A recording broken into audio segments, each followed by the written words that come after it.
Hi friends! So let's talk a little bit about painting studio and taking care of it. This is where your paintbrushes are stored. Right now it's pretty well organized, but check this out. There's some brushes that got put down with their hair touching the ground. And as we remember, Poppy told us to keep her hair in the air, like this poster. Hair up, put your hair in the air. Hair up in the cup. Because, believe it or not, paintbrushes have feelings too. And if you put them with their hair facing down, it hurts them and they start to cry. So the other thing is, remember that I labeled these for you. So we should have big brushes together, medium together, and small thin brushes together. And on the other side are your more unusual brushes. To clean a brush, the quickest way is to start the water and start to paint the bottom of the sink. Like this, just back and forth, paint the bottom of the sink. This doesn't clean the brush, it just gets it wet.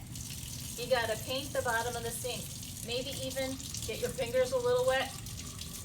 Once it looks clean, you can turn the water off and put it back in the cup. We don't get a paper towel and do this to the brush. We just let it air dry in the cup. When you are using a squishy brush, you have to use the sink. You should not use these bowls to clean it. You have to come to the sink each time you want to wash it. And remember, squeeze, squeeze, squeeze until the water's clean. Then you squeeze it, put it back. Let's see.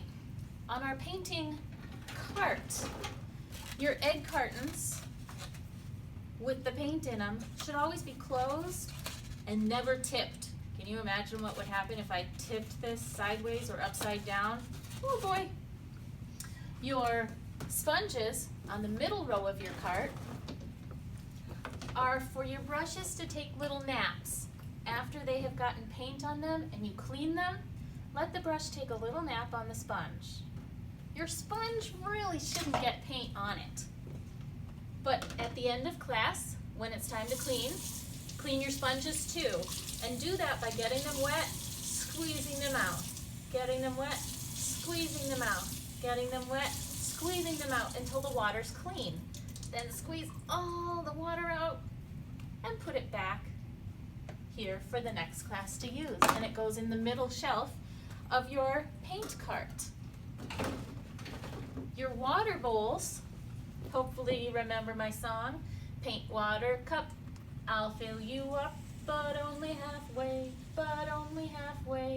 because if it's full, it'll surely spill, and be a sad day, and be a sad day. And then when you're ready to clean it again, just dump it out. New water. You'll have to do that a few times. At the end of class, dump it out, rinse it, goes back in our drying rack for the next class to use. That is all. Thanks for remembering everything.